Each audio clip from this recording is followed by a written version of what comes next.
Programme کے حصے میں تلقین کروں گا اپنے تمام مہمانوں کو کہ کسی ٹیلی فون نمبر کے بارے میں کوئی بات نہ کی جائے اور ایسی باتیں نہیں ہونی چاہیے کسی پروگرام میں. بہرحال پاؤں پکڑنے کی بات آپ نے کی, وہ طلال صاحب سے میں پوچھ لیتا ہوں, لیکن بلاول صاحب نے بھی آج کی ہے, اس سے آپ ایگری کرتی ہیں کہ واقعی مسلم لیگ نون پاؤں پڑنے پائی ہوئی ہے؟ دیکھیے بات یہ ہے کہ میں نے آپ کو یہ کہا کہ ایک انتخابی جلسے میں کشمیر کے اندر جہاں یہ ہمارے حریف ہیں, ہم نے یہ بات کی. So he never meant it. نہیں, اس کے ساتھ انہوں نے کیا کہا ہے, that is what carries more weight. اور انہوں نے بجٹ سے پہلے بلاول صاحب نے جو ایک اپنی آفر کی تھی, اور یہ آفر آپ دیکھیے دوبارہ انہوں نے کہا ہے کہ آئیے مل کر ان کو ٹی سیٹ کرتے ہیں, آئیے مل کر ان کی حکومت گراتے ہیں, اور نمبرز اگر ہم مل جائیں تو پورے ہو سکتے ہیں. یہ اصل کہانی یہ ہے جس پہ آپ کو فوکس کرنا چاہیے. بالکل ٹھیک ہے, لیکن آپ اس وقت سے ہمیں لڑوانے نہیں, میں بالکل نہیں لڑوا رہا تھا. دیکھیں آپ بلاول صاحب جب آپ لوگ یہ کہتے ہیں کہ وہ انتخابی جلسہ تھا اس میں انہوں نے یہ کہا, لیکن آپ اس کے ساتھ یہ بھی دیکھیں انتخابی جلسہ تھا, پاؤں پڑنے کا بھی میں نے آپ کو بتایا کہ ہم بجٹ میں ایکسپیکٹ کر رہے تھے کہ نمبرز میں آئیں, اور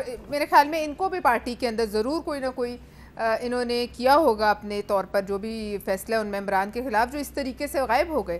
اگر ہم بھی تھے, آپ کے صرف 2 لوگ تھے اور وہ بھی بیمار تھے, باقی سارے موجود, باقی سینٹ بھی پوری حاضر تھی اور سب کی حاضریاں یقینی یہ بات تو فیکٹ ہے, باقی اس میں آپ سارے موجود تھے اور یہ فیکٹ بھی ہے. لیکن طلال چودھری صاحب یہ بار بار آپ پر اب الزام لگا رہے ہیں, بلاول صاحب کو تو ہماری بہن نے ذرا وہ کوالیفائی کر دیا کہ ہمیں پوری بات ان کی دیکھنی چاہیے, انتخابی جلسہ تھا. لیکن یہ کہتے ہیں کہ خاقان ابائی صاحب ایک بات کر رہے ہیں, شہباز شریف صاحب نے ایک ٹیلی ویژن انٹرویو کے اندر کہا کہ ہم تو کسی کے لیے ملک کے لیے پاؤں پڑنے کے لیے تیار ہیں. یہ اس کو اور مطلب دیتے ہیں, یہ کہتے ہیں کہ آپ اقتدار میں آنے کے لیے پاؤں پکڑنے کے لیے تیار ہیں. دیکھیں نا, وہ اپنی اپنی سوچ ہے نا جی, جس طرح کا بندہ ماحول میں سیاست سیکھتا ہے وہی کچھ سوچتا ہے. اچھا بھئی وہ بڑا کلیئر بات کر رہے ہیں کہ وہ میاں نواز شریف کے پاؤں پڑیں گے, یا وہ دیکھیں نا, وہ یہ ہمارا پنجاب میں پاکستان میں کلچر ہے, جب کسی بڑی سے کوئی آرگومنٹ کرتے ہیں تو ہم احتراماً اس کے وہ کہتے ہیں جی گھٹنوں کو پاؤں کو ہاتھ لگایا تھا یا منانے کی کوشش کی تھی. اور اس میں باقی رہی بات, لیکن یہ جو سوچ رہے ہیں نا جن کے پی ٹی آئی پاؤں پڑی ہوئی ہے, انشاءاللہ تعالیٰ وہ ہمارے کس دن پاؤں پڑیں گے, ہم اپنے پاؤں پہ کھڑے رہیں گے انشاءاللہ تعالیٰ. اللہ تعالیٰ ہمیں عوام کی پاؤں پڑے ہوئے ہیں, بقول ڈار صاحب کی عوام سے رابطہ ہے ان کا, اور عوام کی وجہ سے انہوں نے گلے پہ ہے. اور میرا مطلب ہے وہاں نہ روٹی مل رہی, نہ چینی مل رہی, نہ گھی مل رہا ہے, نہ آٹا ہے, نہ گیس ہے. کیڑی عوام جر, وہ عوام جس کے 6 بجے پولنگ ایجنٹ باہر نکال دیے تھے, وہ عوام جس میں آر ٹی ایچ سسٹم بیٹھ گیا تھا, وہ عوام میرا مطلب ہے جو کہ ہر چوتھے دن نیب کی مدد سے حکومت چلاتی ہے. کمال کیڑی عوام دی گل کر رہے ہیں. عوام میں جس دن نکلیں گے ڈار صاحب نو لگ پتا جائے گا, انہاں نو پتا لگ جائے گا کہ ہوندی کی ہے. اچھا لگ پتا جائے گا. ویسے آپ نکلتے تو ہیں عوام میں. یار منیب مجھے ہنسی اس لیے آ رہی ہے کہ طلال چودھری نے ہمیشہ میں نے دیکھا ٹاک شوز میں بیٹھ کے بڑھ کے لگائی ہیں. آپ نے بھی خود بلاول زرداری کا کلپ دکھایا جس میں وہ کہہ رہے ہیں کہ ہم حکومت گرا سکتے ہیں, گرا سکتے تھے, یہ ہمارا ساتھ نہیں دے رہے, یہ حکومت کے ساتھ ملے ہوئے ہیں, یہ حکومت کو گھر نہیں بھیجنا چاہتے. اور بھائی اگر عوام اتنی تنگ ہے, عوام واقعی سڑکوں پہ نکلی ہے, کشمیر سے لے کے بکول ان کے پتہ نہیں کہاں تک روٹی چھین لی ہے, تو بلاول زرداری جو کہہ رہا ہے اس کا ساتھ دو. کیوں نہیں ساتھ دے رہے, انہیں پوچھیں ذرا کیوں. بلاول زرداری ایک جماعت کے وہ چیئرمین ہیں اور وہ ان کے اوپر الزام لگا رہے ہیں کہ یہ ہمارا ساتھ نہیں دے رہے, ہم حکومت گھر بھیج سکتے ہیں. اگر آپ پاکستانیوں کا واقعی بھلا کرنا چاہتے ہو, یا ٹی وی ٹاک شوز میں بیٹھ کے کوئی ایسی ڈرامے بازی یا پروپیگنڈا نہیں کر رہے, جی بڑے حالات خراب ہے, تو میدان لگائیں, کھل کے سامنے آئیں.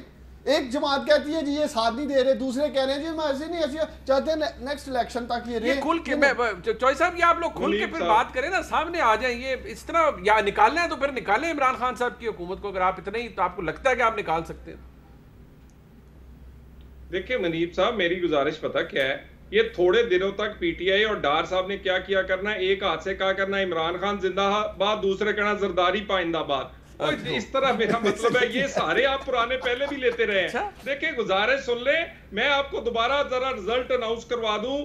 ڈسکا میں 2 دفعہ, اس کے بعد وزیر آباد, خوشاب, نوشہرہ, کراچی, اور دوبارہ پھر سیالکوٹ کا الیکشن ہے. ڈار صاحب یار صاحب ووٹ بھی بتایا کرو نا, ووٹ بینک کس کا اوپر گیا ہے, ووٹ بھی بتاؤ ہمارے اتنے تھے. آپ حکومت میں جانا چاہیے, آپ کا اوپر ہونا چاہیے. جیت ہماری ہوتی ہے, ووٹ بینک تہاڈا اوپر جا رہا ہے. بس صدقے جاواں تہاڈی کیلکولیشناں تے لگدا کوئی میتھ نہیں پڑھیا, چھوٹے ہوندے ہو فیل ہوندے آئے. بات یہ ہے کہ اگر ہماری, یہ بڑے ٹاک شوز میں بات کرتے ہیں, اگر ہماری پرفارمنس 3 سال کی اتنی بری تھی بقول جو یہ بتا رہے ہیں, تو اگر میں نے پہلے 1,15,000 ووٹ لیے تو چلو میں بڑی مشکل سے 10 لیتا تو میں کہتا بچ گئے یار، حکومت میں رہتے ہوئے فیس سیونگ ہوگی، ہم نے ووٹ بینک مینٹین کیا، لیکن ہمارا تو 50 ہزار ووٹ اوپر جا رہا ہے پہلے سے.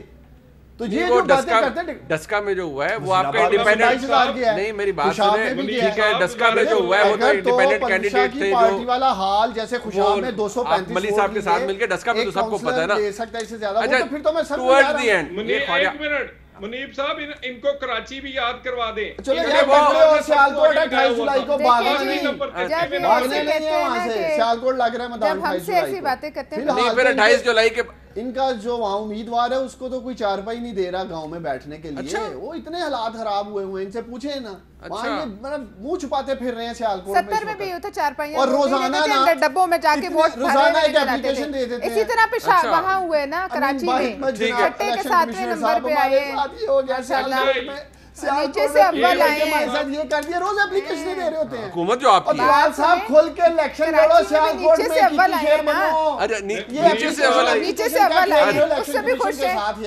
بہرحال کھل کے بتائیں میں ایک بات کمیشن کو بولو عثمان ڈار بھی آئے گا، میں بھی آؤں گا، پھر پتہ چلے گا، پھر پتہ لگے گا. پتہ کیا دیتے ہیں اپلیکیشن الیکشن کمیشن کو؟ سر عثمان ڈار نا ایل کے اس کے اوپر نوٹیفیکیشن جاری کیا، مجھے آج ملا، میں ابھی آپ کو واٹس ایپ کرتا ہوں. آج یہ الیکشن نہ جائے نا، آپ فری اینڈ فیئر ہونے دیں یار، آپ لوگ بھی فری اینڈ ادھر آزاد کشمیر کے الیکشن میں آپ کیا کر رہے ہیں؟ کھل کے میدان لگائیں.